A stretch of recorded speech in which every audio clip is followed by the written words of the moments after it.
Bom dia. Damos as boas-vindas a todas as pessoas aqui presentes. Meu nome é João Vitor, sou produtor cultural da Casa Museu Ema Clabin. Sou um homem branco, tenho cabelo e barba castanha. Estou vestindo uma blusa preta, uma calça preta e um tênis preto. Meus olhos são castanhos e eu uso óculos. Estamos muito felizes em realizar o arte-papo entre o curador Gilberto Mariotti e o artista Link Museu para marcar a abertura dessa nova temporada da série Hóspede, que ficará em cartaz até o dia 2 de novembro com a exposição do quadro Natureza Torta na sala de jantar da Casa Museu.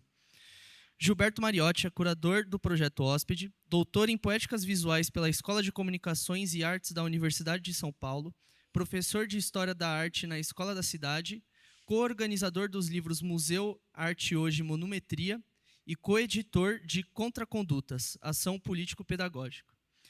Link Museu é um artista urbano e artista plástico, grafita desde 2001 nos muros de São Paulo em ocupações e espaços culturais como CF, CCT, Pombas Urbanas e Fábricas de Cultura. Participou de exposições como Soma, Galeria Milan, Um Lugar Nenhum, Marília Hazuki, Arte é Bom, no MIS, Ar Livre, Paisagem Contemporânea em Cidade Tiradentes, no Centro Maria Antônia, São Paulo é um Gibi, no Ateliê 397, e Do Que Dá a Terra, na Galeria Isabel Pinheiro. Aproveito para agradecer as tradutoras e intérpretes de Libras Vanessa Santos e Deise Ferreira. E aproveito para falar que estamos com uma estrutura de gravação desse arte-papo, que ficará disponível no canal da Casa Museu do Ema Clabin no YouTube. E agradecemos à empresa de sonorização Estúdio Loop, com Douglas, técnico de som, e ao Bola de Meia Filmes, com Cris Galante, que estão fazendo o registro audiovisual da iniciativa. Agradecemos também o apoio da Clabin S.A. para a realização dessa iniciativa. Bom, e é nesse contexto que a gente convida o Gilberto Mariotti e o Link Museu para o arte-papo de lançamento da série Hóspede. Um bom encontro a todos vocês.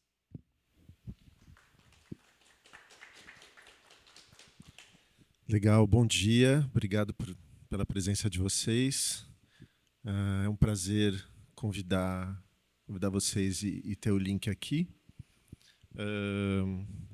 Bom, a nossa ideia hoje aqui é fazer isso que a gente chama de arte-papo, é uma conversa, não tem uma apresentação, a gente tem toda a possibilidade de fazer perguntas, não tem um roteiro pré-definido, eu vou fazer uma pergunta só para disparar, quem quiser participar fica à vontade. E a gente faz uma conversa aí até em torno das 11 horas, e depois o convite que a gente possa ir ver a exposição, ver os trabalhos como eles estão no espaço, todos juntos, a gente abre a exposição desse jeito. E, bom, o Projeto Hóspede, como o nome acho que diz, é esse convite que a gente faz a alguns trabalhos de arte contemporânea para que eles possam conversar, dialogar, serem recebidos por uma obra da coleção Ema Clabin, essa obra anfitriã, digamos, né? E o meu esforço é propor uma conversa entre esses trabalhos, um diálogo. Eu costumo formalizar isso num texto. Até fiquei pensando hoje, pela primeira vez, nunca fiz isso, também não vou fazer hoje, mas tinha pensado até, de repente, em ler, mas eu acho um pouco chato ler texto assim, difícil de apreensão. O texto está lá junto com os trabalhos, né? E, bom, o trabalho do Link, eu acompanho aquilo que eu via na cidade já há algum tempo, e depois passei a acompanhar pelo Instagram outras andanças, e passei a encontrar o Link em algumas situações.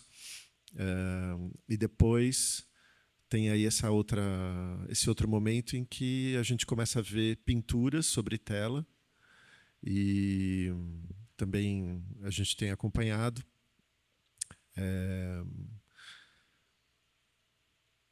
Tava aí um pouco vendo esse pedaço, e sempre tenho algumas obras da coleção um pouco na cabeça, né? Esse trabalho do Renoir, que é Uma Natureza Morta, estava sempre ali, meio rondando, meio que pedindo uma conversa com algum trabalho. E quando eu vi essa natureza torta, que é a pintura do Link, achei que a conversa já estava começada de alguma maneira, né? Tentei aí trabalhar no texto outras coisas que eu acho que podem ser umas vias assim de conversa. Por exemplo, uma certa uma composição que eu acho interessante, assim, de coisas um pouco cotidianas, né, uns objetos, elementos cotidianos, mas que estão numa composição um pouco como se fossem uma pequena família ali com um daqueles objetos.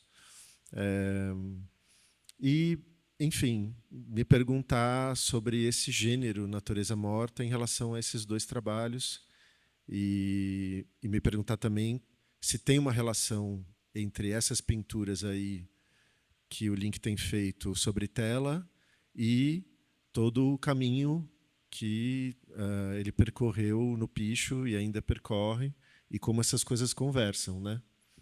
Então queria começar, Link. Assim, sei que você vai se apresentar, mas queria começar perguntando disso, né? Como foi essa? Que eu acho que não é uma transição, que você está indo de um lugar para o outro, mas como foi esse processo de encontrar esse outro suporte, que é um suporte, digamos, mais tradicional, e como tem sido até agora, e como você acha que as coisas conversam aí? Então, é isso aí, vamos começar. Olá, bom dia a todos. Muito obrigado desde já pela presença nesse sábado lindo, essa manhã linda. Eu sou o Link Museu, como o Giba disse, sou artista plástico, artista urbano, nascido e criado na zona leste de Guaianazes. E desde 2001 eu picho a palavra museu na cidade e tenho 39 anos.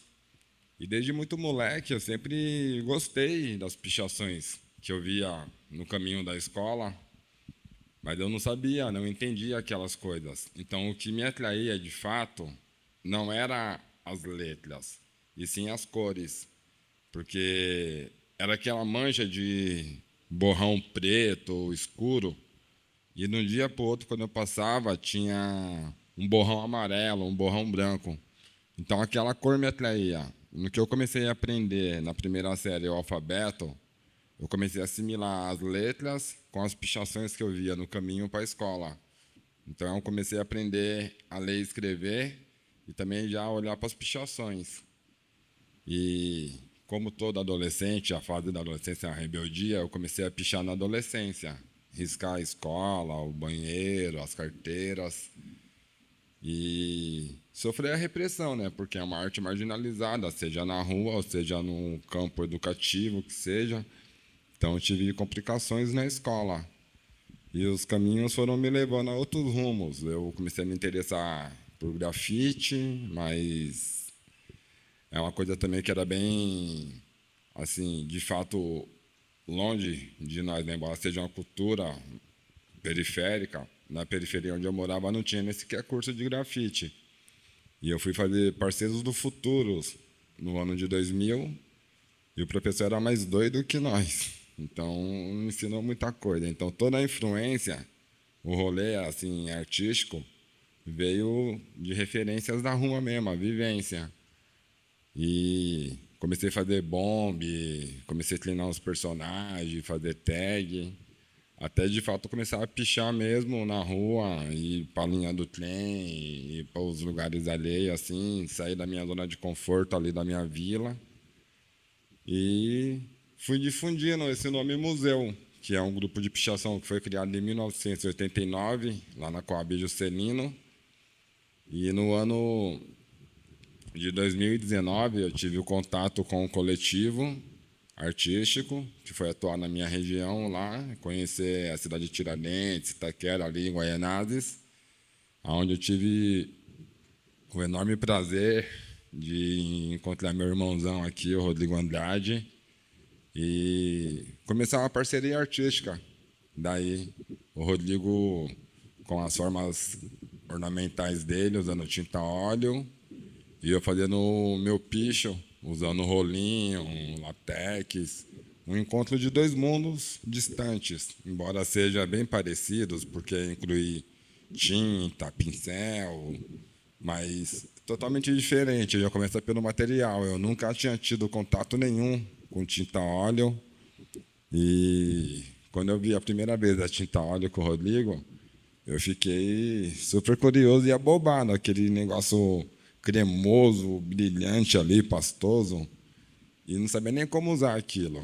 E foi engraçado, porque através desse encontro, essa parceria, a gente fizemos a exposição na Galeria Milan. E eu não parei, sabe? Eu digo que é muito amor. O que nos atraiu, assim, formou a nossa parceria foi o amor pela tinta, a arte, a vontade de fazer. Sabe, o Rodrigo, ele faz uns trabalhos com as camadas enormes de tinta, muita quantidade. Eu fazia as pichações, tipo, gastar 20 litros de tinta numa parede para fazer um picho. Mas dois mundos diferentes. O Rodrigo não conhecia a pichação e eu não conhecia a arte contemporânea. Aí, vamos lá, né? Colar a cara no livro, vamos estudar, porque não é só melar as cutículas de tinta. Tem que saber o que está fazendo, saber onde nós está, onde nós quer chegar. E de lá para cá eu não parei, sabe? Foi a exposição na Milan, depois na Madeira Razuki, e aí depois a gente montamos o ateliê da Rapa, eu, o Evandro e o Tito. E de lá para cá eu venho trabalhando no meu ateliê com meus amigos, venho pintando bastante coisa, usando diversos suportes, desde tinta de terra, tinta óleo, acrílica, guache. Ateliê é para essas coisas, né? E nessas andanças, nessas recapitulações de livros e estudos, o Rodrigo mostrou Morandi. Estava tendo a exposição de Giorgio Morandi no CCBB, nós somos juntos, Zé. E nós, de fato, se apaixonamos pelo tema Natureza Morta. Que a gente falou, é uma pintura legal, fácil, expressiva, e dá para a gente poder criar inúmeras possibilidades, usando o mesmo suporte, uma simples mesinha, as coisas apoiadas. E aí o fato de eu morar na periferia, a gente convive com várias realidades, né? Tanto más, também como boas.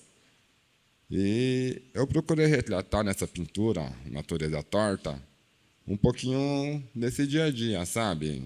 Eu também consumo álcool, uso algumas paradas e na periferia tem muito isso, sabe? É a válvula de escape para as pessoas, as substâncias, os entorpecentes, sejam eles lícitos ou ilícitos. E o alcoolismo é um grande problema que a gente vê na cidade como um todo, né? Seja na Burguelândia ou na periferia. Mas na periferia o cara não tem o dinheiro para comprar uma garrafa de uísque e ficar chapando de uísque. Então ele apela para as coisas baratas. No caso, o corote. O corote é uma pinga barata, muito consumida pelos moradores de rua, pelo pessoal de classe baixa. E é a válvula de escape que, sabe, tira a tristeza, tira o frio, tira a fome. É o que está ali o consolo. Então, quando eu retratei essa pintura, Natureza Torta, foi assim, com um certo tom de sátira, sabe? Falar, natureza morta, natureza torta. Natureza torta porque o álcool entorta. E isso faz parte da realidade da quebrada. Então, eu quis trazer essa ideia também, porque eu falei, minha pintura hoje está aqui na Casa Museu em Maclabim, onde teve exposta no Delírio. E foi feita no ateliê, em Guaianazes. Então, assim, de certa forma, sair da periferia para ocupar esses espaços traz a visibilidade do que é consumido, como é consumido, o porquê é consumido. E isso é uma realidade, sabe? Não é uma fantasia que a gente está falando, vou pintar um corote porque o pessoal bebe corote e eu vi corote. Não, eu também bebo corote, eu já sofri muito com isso, eu sei como que é as consequências. Estou acidentado aqui atualmente por causa de bebida. Então, assim, é um problema que abrange, tipo, várias classes, várias etnias. Então, eu achei importante abordar isso através da pintura. Porque é uma coisa que é feia. Você está bêbado, chapado, fazendo feiura ali, dando vexame. Mas o porquê as pessoas bebem? O porquê tanto consumo de álcool? Na periferia, o que nós mais temos nos dias de hoje é adega, igreja, barbearia, bar e biqueira. Então, tipo assim, o pós da pandemia, os excessos, não digo nem o consumo, porque a gente sempre consumimos, mas os excessos se tornou uma coisa normal, normalizado, sabe? Você tá de quebrada, você vê um monte de galera tomando aqueles copos coloridos de gin, com energético, que é um baita perigo para o coração, para quem é cardíaco. E assim, as pessoas consomem sem saber exato o que prejudica e as consequências. Então, eu quis trazer um pouco, através da pintura, por mais que seja ali uma garrafa de pinga e os outros corotinhos do lado, essa questão do consumo do álcool, sabe? Falar de alcoolismo através da arte. Porque ser artista também é muito louco. Eu acho que, nos dias de hoje, para nós já é muito embaçado. Imagina nas antigas, para os grandes artistas, como que era viver. Então, assim, a gente tem que ter essa dose de loucura, mas também saber os nossos limites. E aí tá aí essa ideia da natureza torta. Maravilha. E Link, você falou. Isso é uma coisa que eu sempre tenho a impressão de que acontece, que você vai falando dos processos e sempre estão inclusas outras pessoas. Você vai falando dos grupos, vai falando dos amigos, né? Tanto quando você fala de picho, quanto você começa a falar de pintura. E é isso mesmo? É uma criação coletiva o tempo todo? Como é que você vive isso? É, a formação, né? E as referências, sabe? Tipo assim, eu não nasci pichando e não nasci pintando. Então, para mim pichar, eu tive que ver as pichações dos demais pichadores antigos. E quando eu comecei a pichar, eu conheci vários desses pichadores. Quando eu comecei a pintar, eu conheci o Rodrigo. O Evandro era próximo de nós e começou a pintar com nós. Nós fizemos o grupo de pintura ao ar livre e todo mês a gente faz encontro de pintura pela cidade, em parques, em praças. Então, ao meu redor sempre foi assim, sempre com pessoas. Acho que está aí um dos motivos de ter esse apelido de link, né? De linkar uma coisa a outra, comunicação. E eu acho legal isso, porque ninguém é feliz sozinho, é difícil. E a gente tem que compartilhar o conhecimento, né? Porque conhecimento sem ser compartilhado se torna burrice. Eu penso dessa forma. Então, para mim, é muito louco, de verdade, estar entre grandes artistas, aprendendo coisas novas, e eu ir para minha quebrada, lá no extremo da Zona Leste, e poder ser referência, ser exemplo, poder ensinar, poder compartilhar. E de igual também, quando pegar os quebrada e trazer para um rolê que nem esse aqui, e mostrar que a cidade é nossa. Nós temos a liberdade, um sábado desse lindo, um céu azul, e nós respirando esse ar. Então, sabe, quantas São Paulos tem dentro de São Paulo? Então, o meu trabalho, seja ele a pichação, as paisagens, as telas, retrata um pouco isso, esse encontro dos dois mundos. Ao mesmo tempo que eu sou o cara que faz aquela pichação agressiva, invasiva, sem autorização, eu também vou e faço umas paisagens com as florzinhas super bonitinhas, delicadas, coisa de virginiano. Então, esse foi um lado meu também que eu não conhecia. Eu até brincava, falava, pô, eu adoro paisagem, mas eu nunca pintei paisagem. Quando eu conheci o ateliê do Rodrigo, eu se encantei com as pinturas e falava, Rodrigo, me ensina a fazer paisagem?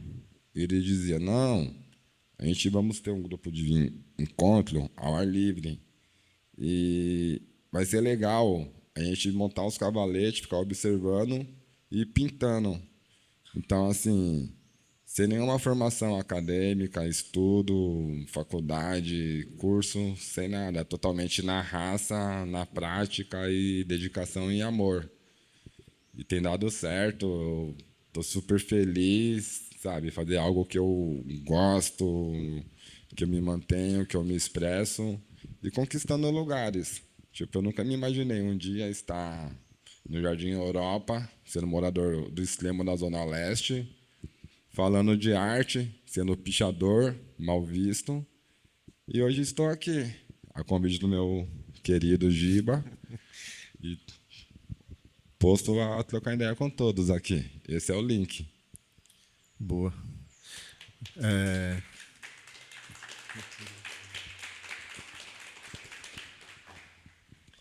Então, nessas de pintar paisagens, está contando, aí parece que vocês fazem um exercício mesmo de observação, né? Você acha que quando você faz paisagem, quando você faz natureza morta, que eu já vi algumas dos dois tipos aí, você fica mais encanado com observação na paisagem ou em natureza morta? Botar uns objetos assim próximos, ficam mais próximos de você e aí você fica mais observando aqueles objetos, ou na natureza também, nas paisagens isso também acontece. Você fica também muito observando as árvores e tal. Estou perguntando isso porque eu tenho um pouco a impressão às vezes de que as naturezas elas são mais, aliás, as paisagens são mais, você dá uma desencanada maior dessa observação e as naturezas mortas são mais focadas para mim, é a impressão que eu tenho. O que você acha? Então, as primeiras paisagens começaram a surgir a partir da horta urbana Riacho Doce. Eu tinha uma horta com mais 2 amigos, localizada entre Tiradentes e Itaquera. Então, as primeiras paisagens foi justamente essa ideia de, sem experiência nenhuma, foi colocar um cavalete, olhar um campo de visão e retratar aquilo que de fato nós estávamos vendo. No caso ali, a horta e um entorno, aquele pedacinho de Mata Atlântica rodeado com a Coab, lá na Fazenda do Carmo. Então, para poder fazer as paisagens de observação, a gente focava muito na posição dos troncos, as cores dos arbustos, a curva do rio, pegando os detalhes para poder retratar.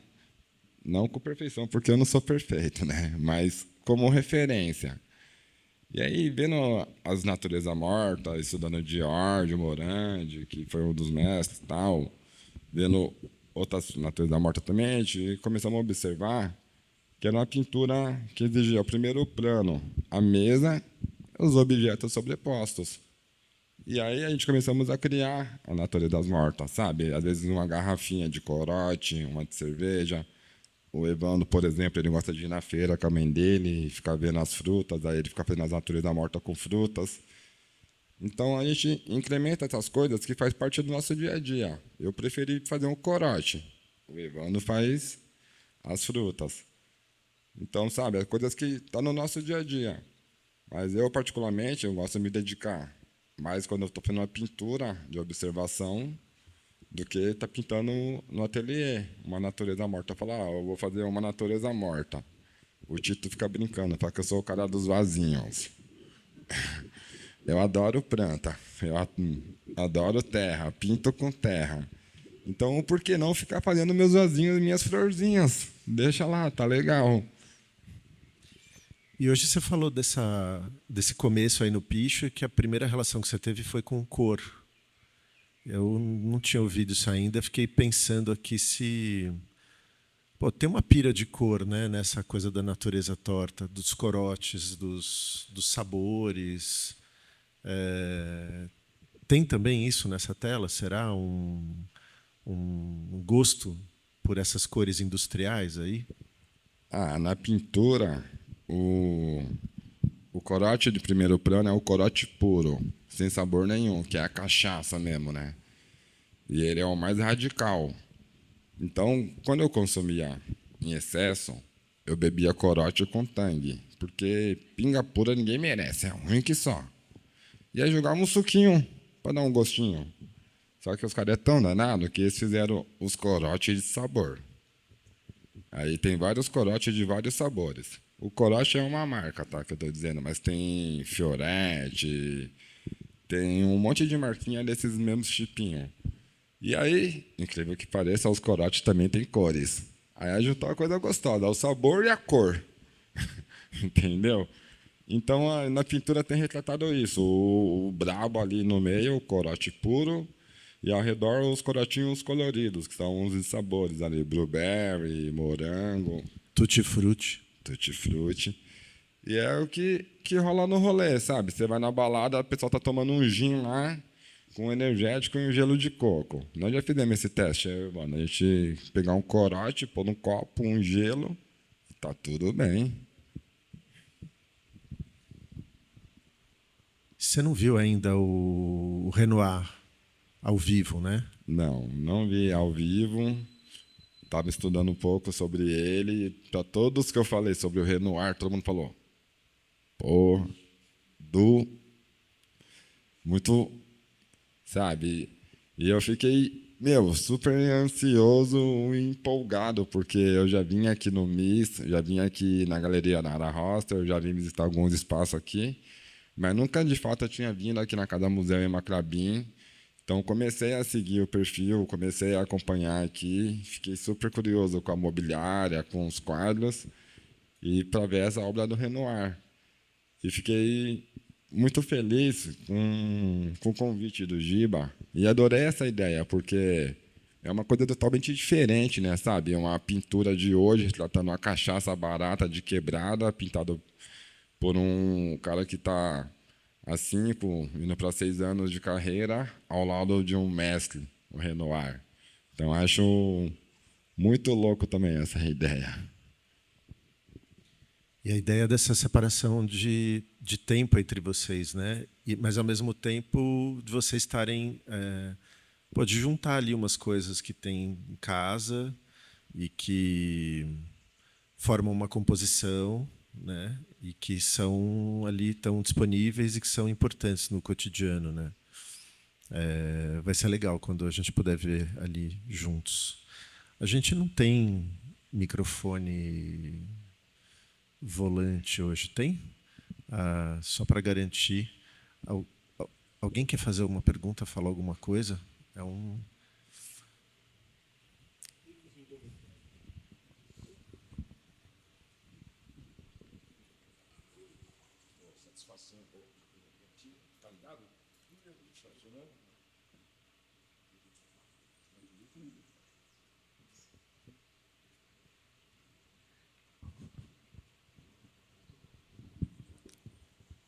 Rodrigo.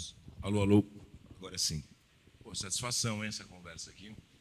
Não, primeiro, aquela pergunta sobre a paisagem e a natureza mortas, né, se tinha mais a ver com a semelhança, né, do observado, né? Mas é que a paisagem, quando a gente começou a fazer lá juntos, tinha uma coisa de que tinha essa semelhança mas daí, através deles eu percebi uma coisa, que quando você vai e olha um bosque assim na tua frente, a visão, na verdade, é um caos. É um monte de borrão. Como é que você vai entender? Um monte de mato, tem um riacho ali e tal. Então, eu acho que é mais fácil você se apegar à observação na natureza morta, que você coloca os objetos estão distintos uns dos outros. Na paisagem é tudo misturado, é um caos. E acho que esse exercício de pegar aquele caos visual e ordenar na tela, eu acho que é onde a coisa pegou na pintura a óleo, sabe? Essa passagem mesmo. E um outro comentário sobre essa coisa coletiva que você falou. Bom, sozinho a gente não vai para lugar nenhum, né? Enfim, um meio de arte é sempre uma coisa fundamental para artistas, né? E apesar de eu ter tido uma experiência coletiva no início da minha carreira, com a Casa 7 e tudo mais, e de ter um meio de arte com amigos que visitam-se e tudo mais, sempre foi uma atividade solitária. a própria paisagem de observação, que eu fazia meio paralelamente, era uma coisa solitária. Eu chamava de solidão, mato e pintura. Era uma coisa para ficar sozinho. E eis que, encontrando vocês aqui, lá na cidade de Tiradentes, tornou-se uma coisa de grupo, coletiva. Houve uma fusão aí, porque eu acho que existe na periferia um sentido comunitário muito mais apurado. E eu acho que juntou esse sentido comunitário, e também porque o contexto era de um movimento, havia um ativismo, né? Era num contexto do Ali, que era um grupo, enfim, então havia toda uma dimensão, um movimento mais político, que se juntou com a paisagem de observação, né? De uma forma inesperada, eu diria. Enfim, mas eu queria fazer esses comentários, essas duas coisas, sobre esse sentido coletivo que tem nas atividades. Os pichadores, eles saem em grupo para pichar. É uma coisa normal para eles. Então, eu nunca tinha feito pinturas a 4 mãos, eu fui fazer com link. Nunca tinha feito antes. Né? Ele já tinha feito várias nessa prática do picho com outros pichadores. Então, acho que houve de fato uma união de modos de agir, de fazer, né? De duas tradições, por assim dizer. Né? Isso ficou muito na minha cabeça quando vi a pintura do Link, essa especificamente. Porque aí, estando acostumado com as fotos dos pichos e vendo as pinturas nas exposições, né? E encontrando o Link aqui e ali, vendo as falas, eu fiquei muito com essa ideia de essa amizade colaborativa, né? A amizade parece que ela acaba impregnando ali no trabalho como uma ética mesmo, um jeito de fazer que, olha, só vai ser feito se tiver uma dimensão coletiva, tiver uma dimensão, né, ter uma raiz comunitária, né, a horta, é isso e aquilo, é o grupo, né? E, por outro lado, nessa situação aí dessa pintura, tem mesmo essa solidão. Tem uma hora em que parece que tem uma retirada. É quase como se não tivesse sobrado ninguém e você tivesse que se haver ali com as suas coisas, aquilo que está ali à mão, né? Isso também achei que leva para uma dimensão do familiar, do doméstico, que também está ali naquela natureza morta, né? O Link falou da hora do teste na festa, mas o bebê sozinho também tá na tela, né? Aquela hora que você fica só você, né? Eu fiquei muito também fazendo essa outra ligação, essa outra relação, quando o texto foi para pensar essas coisas, a relação da tela com o picho, e eu fiquei revendo várias fotos, enfim, pichos mais, talvez um pouco mais antigos, né? E fiquei recuperando. E aí até a gente conseguiu colocar ali também, enfim, está um pouco na exposição. Acabei achando essas situações em que mesmo o picho ganha um pouco essa dimensão de um tipo de solidão, né? Enfim, aí é uma pira minha que, sei lá, especificamente na foto que a gente escolheu, o post tinha um poema do Link, e eu senti que essa sensação estava confirmada pelo poema. Não são todos os posts que têm algo escrito, às vezes é só foto, mas esse era especial. Tinha uma coisa ali, né, que falava de um esconderijo, falava um pouco talvez de um refúgio, de tornar aquele lugar assim um pouco especial. Eu gosto de escrever poesias, gosto de recitar também. E antes de eu me dedicar à carreira artística como pintor, eu me dedicava muito a ações sociais na região, que eu moro na Cosmopolita, que pertence a Guaianazes. Se eu andar 5 minutos acima, eu estou na Fazenda do Carmo, que pertence a Itaquera. E se eu andar 5 minutos abaixo, eu já estou na Fazenda do Carmo, mas da parte que pertence à cidade de Tiradentes. Então, onde que eu moro é o extremo ali, a tríplice fronteira, o extremo da Zona Leste. Então eu me dedicava a fazer toda terça-feira o Luau dos Loucos na praça, com fogueira, pipoca. E ali nós fazíamos uma roda às 10 da noite, recitando poesia, versos, canções. Fazíamos um sarau todas as terças. E eu fiz uma poesia pro Corote. Na época eu não pintava, então eu já queria fazer uma homenagem retratando alguma coisa. Eu fiz uma poesia pro Corote. Corote que me entorte, fígado em rim se contorce. No caminhar contar com a sorte, o meu amigo Corote.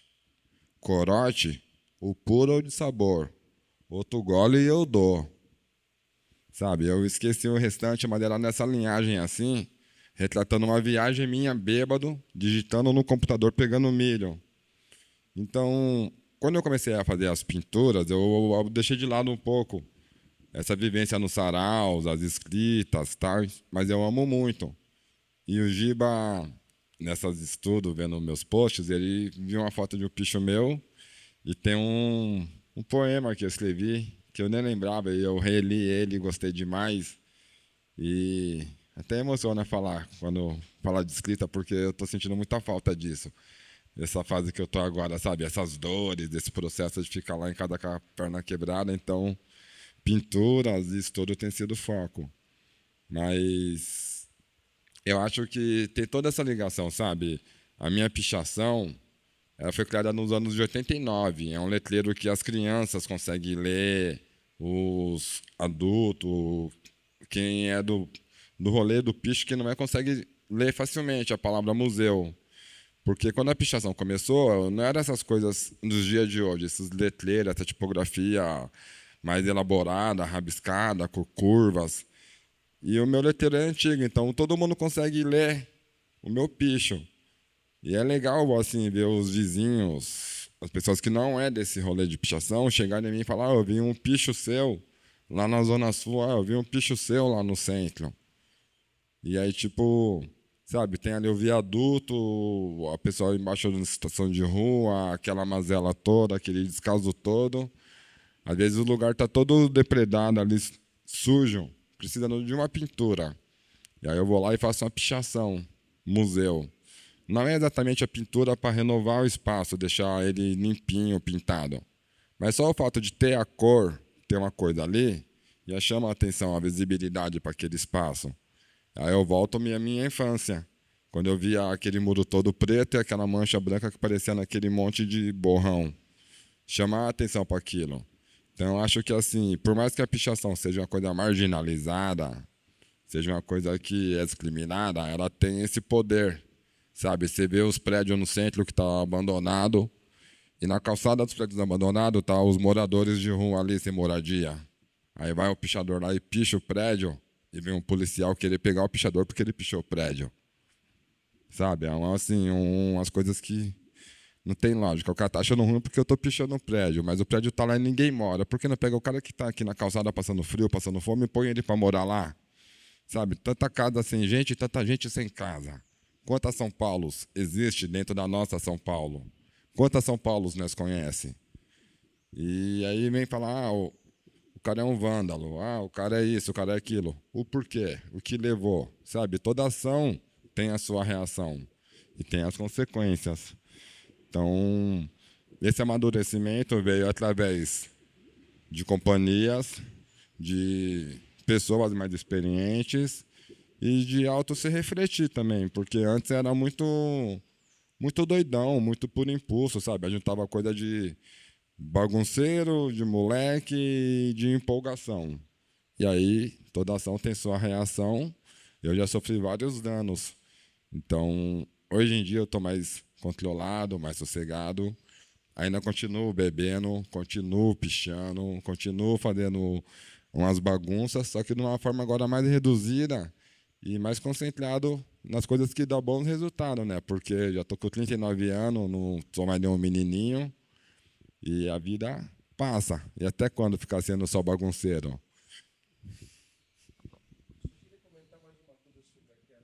Está funcionando, sobre aquela coisa da solidão e da coisa coletiva. Que nos nossos encontros de pintura, de pintura de paisagem, que eram encontros, falatório, conversa, mas tinham aqueles momentos que eram mágicos, onde, de repente, a gente percebia que estava um maior silêncio total. As 15 pessoas estavam, os 15 compenetrados solitariamente diante da sua pintura, tentando resolver aquele caos ali, tentando dar ordem para aquilo.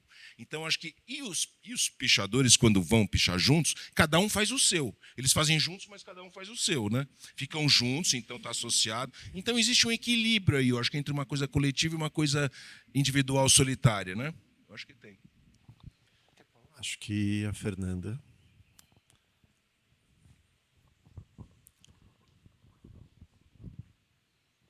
Olá, tudo bem? Bom dia a todos. Eu queria agradecer ao Giba por ter trazido o link para cá, eu não conhecia. E estou maravilhada com já vendo a obra e também agora conhecendo a sua trajetória, enfim, sua fala. Eu fiquei curiosa sobre a palavra museu, né? Você gravar a palavra museu pela cidade, eu achei um gesto já de partida, assim, uma coisa muito incrível, que é um pouco a busca de todos nós que trabalhamos em museu, é um pouco levar a palavra museu pela cidade, né? Então, o que era o museu para você quando você começou a botar essa palavra na cidade? O que é o museu hoje para você? Fiquei com essa curiosidade. Museu, para mim, era uma palavra, e museu que eu conheci era um lugar que guardava coisas de artes e coisas antigas. Essa é a visão que eu tinha do museu. O mais próximo que eu tinha ido do museu até então tinha sido no vão do MASP, quando tinha o point às terças-feiras à noite, para ficar lá bebendo, fumando com os pichadores, quando tinha o point. Foi o único momento que eu tive assim próximo de museu. A partir do momento que eu comecei a fazer arte, da parceria junto com o Rodrigo, comecei a entrar nesse curso de arte contemporânea, eu comecei a frequentar galerias de arte, participar em galerias. E aí pude ir aos museus. Fui à Pinacoteca, já recitei poesia, já fui ao MASP, e agora conheci na Casa Museu Ema Clabin. E é uma coisa muito louca, sabe? Assim, o pessoal do coletivo, quando foi conhecer a Zona Leste, ao longo do caminho eles viam minhas pichações museu. E a minha tipografia é fácil de ler. Então eles viam em todo quanto é canto aquela palavra museu, mas não conheciam o museu. E foi conhecer o link museu, pulando fogueira, assando batata, fazendo pipoca, recitando poesia no luau. E aí a pergunta que todo mundo faz, sabe? O porquê museu? De onde vem essa palavra museu? Museu é um grupo que ele foi criado em 1989, na Coab Juscelino, quando estava formando os Mais Imundos, que é essa grife de pichação aqui, que eu faço parte. Então era assim, era o pessoal do rock and roll, curtia o rock sujo ali, podreira, a turma da Coab, e eles se intitulavam os Mais Imundos, pichando ali na Coab, os Mais Imundos. Só que aí um fazia um letreiro, a tipografia que dava para entender, o outro já fazia uma coisa mais feia, esquisita. E ninguém sabia quem era quem que tinha escrevido os Mais Imundos na parede. Aí teve a necessidade de vir assinaturas. Eu vou escrever os Mais Imundos, mas vou assinar Link. Vou escrever os Mais Imundos, vou assinar João. E aí começou a vir as assinaturas, e tinha um rapaz que andava com essa galera, o Moisés, que ele era um dos mais velhos e mais estranho. Ele tem um olho de cada cor, cabelo loiro, mais duro, tipo um traço de negrão, mas é branco. E a galera chamava ele de museu, por ser um dos mais velhos que estava lá com eles. E aí o cara falou, pô, os Mais Imundos, eu vou fazer o quê? Eu vou lançar Cascão, que é ligado à sujeira. Eu vou lançar Corvos, sabe? Uns nomes associados a essa coisa do nome sujo. E aí ele se deparou assim e falou, eu vou fazer museu, todo mundo chama de museu, eu vou ser o museu. Ele começou a fazer museu e junto com a galera dos Mais Imundos. Só que aí todo mundo na Coab queria fazer parte dos Mais Imundos, porque estava se proliferando ali na Coab Juscelino. E para poder fazer parte da grife, do grupo Os Mais Imundos, você tinha que fazer parte de alguma pichação, algum grupo de pichação que já era da grife. E aí, tipo, para mim fazer parte dos Mais Imundos, eu tenho que entrar no museu. Para mim fazer parte dos Mais Imundos, eu tenho que entrar no Corvos.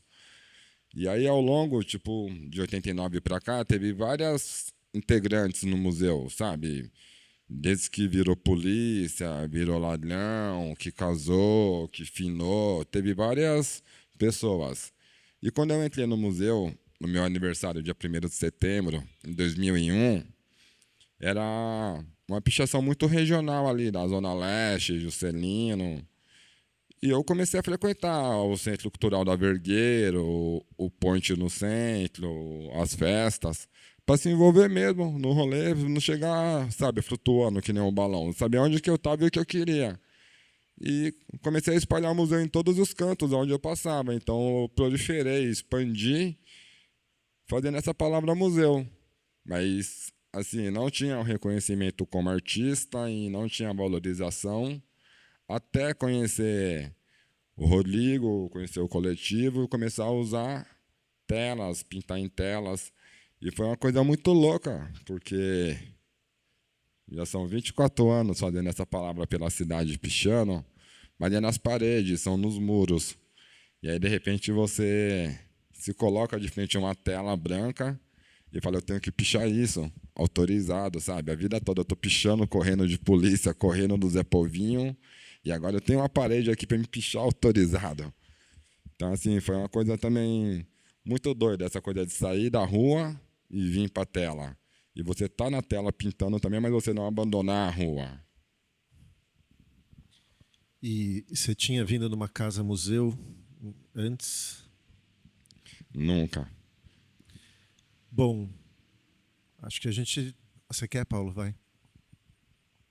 Não, eu queria trazer só uma informação da tela do Renoir, né, que eu acho que, apesar da distância de tempo, né, daí aproxima as duas obras, até pelo, vamos dizer, uma coisa de gesto, né, pelo tamanho, pelo formato, né. Essa obra do Renoir, na verdade, é um estudo dele. Ela foi pintada numa tela maior do que está aí hoje, que de um lado tinha essa natureza morta, do outro lado tinha um retrato do filho dele, o Claude. E essas obras eram obras que ele costumava fazer no intervalo das pinturas maiores, meio como uma diversão, como uma coisa de soltar a mão e testar técnicas de pintura, e ele nunca vendeu. Ela faz parte de um conjunto de telas que tinha ficado no ateliê dele na época da morte dele. Daí, depois da morte dele, a família pegou essas telas, no caso dessa, daí separou uma coisa da outra, e a assinatura que está nela é um carimbo que a família fez de assinatura para autenticar essas obras, né? Mas o que eu estava pensando, agora, ouvindo o Link falar, também é isso, essa coisa do... Queria saber um pouco dele também, dessa coisa do prazer da pintura, dessa pintura de pequeno formato, dessa intimidade com a própria tela, com a tinta a óleo, enfim. Queria saber um pouco disso. O gesto em pintar, eu defino, além de profissão, amor, né? Tipo, acho que primeiro vem o amor ao fazer e depois a responsabilidade em fazer a pintura. E o gesto em fazer é isso, sabe? É o gostar, é praticar. E o porquê de pequenos formatos? O nosso ateliê é na garagem da minha casa.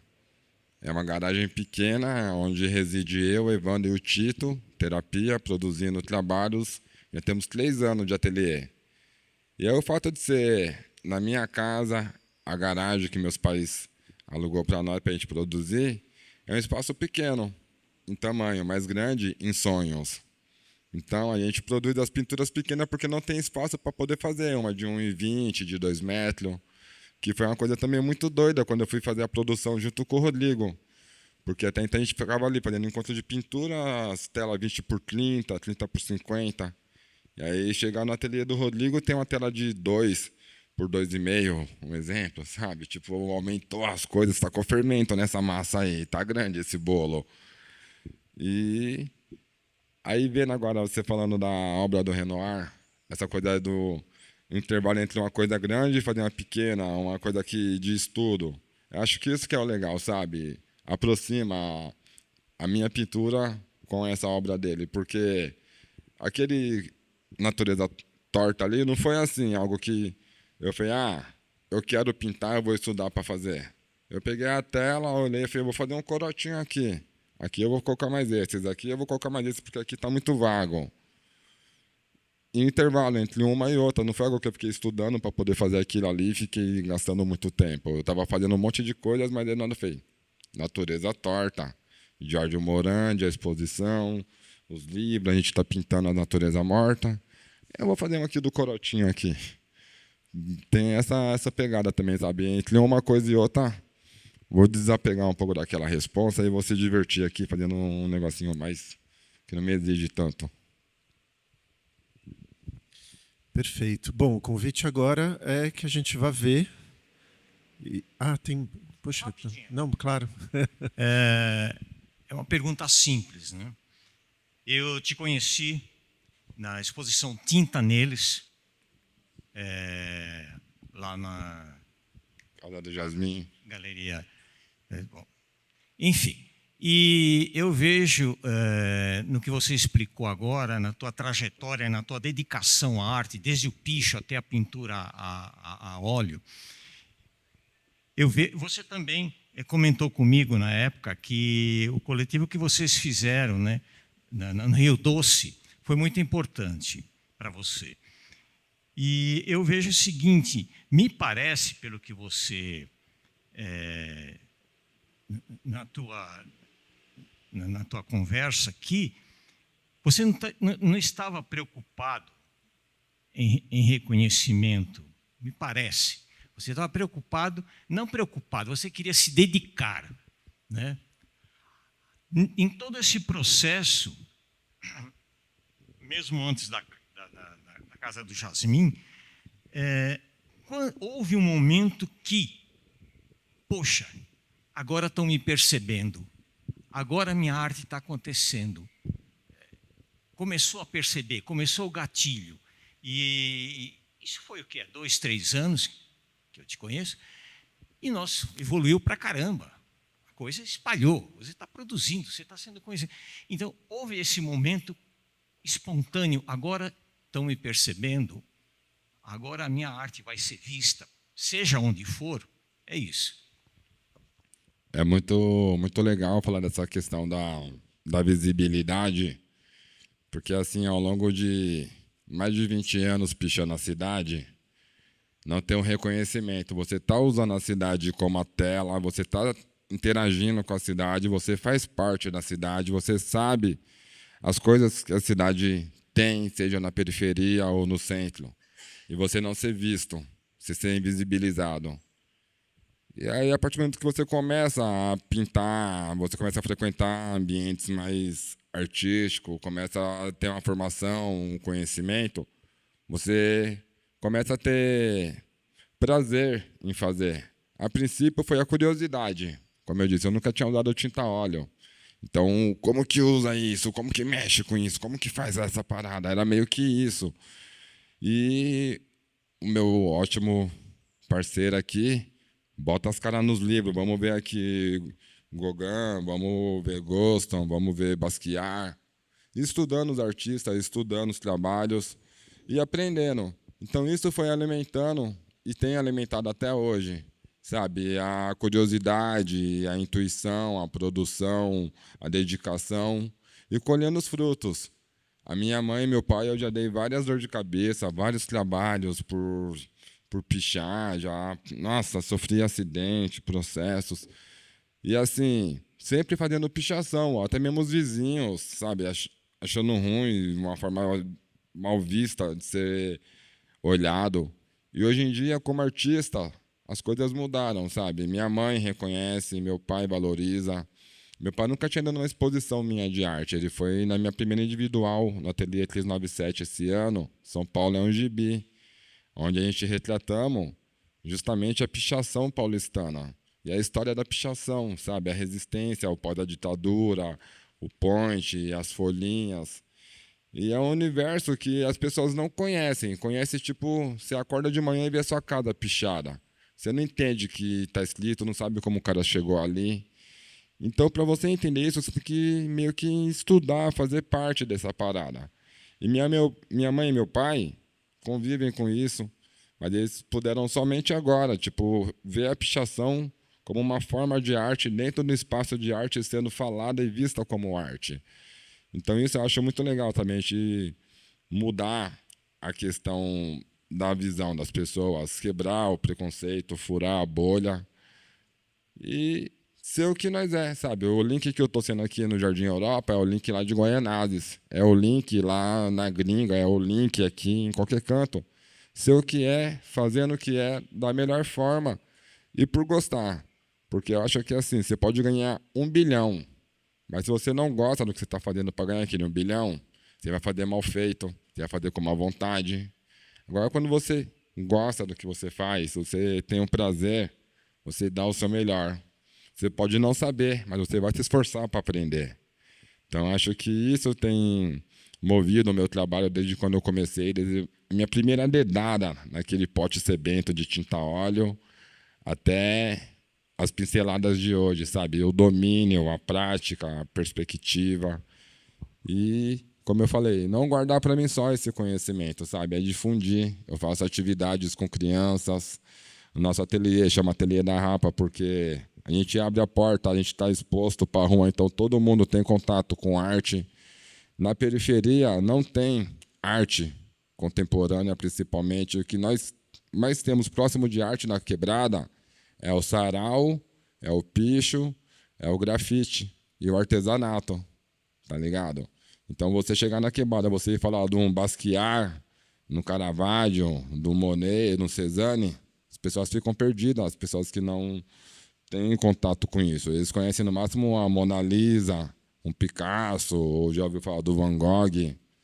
E é para isso que nós está aí, no rolê, para poder estudar, para poder aprender, para poder fazer, para poder possibilitar as pessoas de conhecer e ter esse contato, porque assim como eu, um link, pichador lá na quebrada, que amava fazer arte, mas não tinha a visibilidade, tive o apoio de pessoas para poder chegar até onde eu cheguei. Eu acho super importante eu também apoiar e ensinar, porque quantos links não deve ter espalhado, tá ligado? Super talentosos e sem oportunidade para serem mostrados.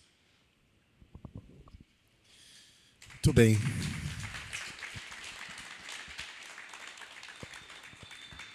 Então agora o convite é que a gente vá ver como está essa conversa aí entre essas duas pinturas e espero que vocês nos acompanhem.